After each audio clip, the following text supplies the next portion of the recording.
कधी कधी आयुष्य खूप शांत वाटतं, पण त्या शांततेतही मनात हजार आवाज घुमत असतात.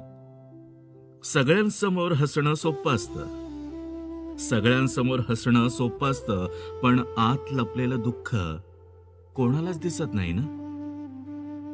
काही गोष्टी शब्दात मांडता येत नाहीत, कारण त्या शब्दांपेक्षा जास्त खोल असतात.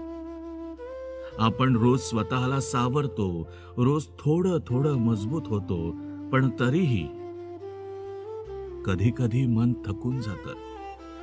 आणि तेव्हा फक्त एकच इच्छा असते, कोणी काही विचारू नये, फक्त शांतपणे समजून घ्यावं, शांतपणे समजून घ्यावं.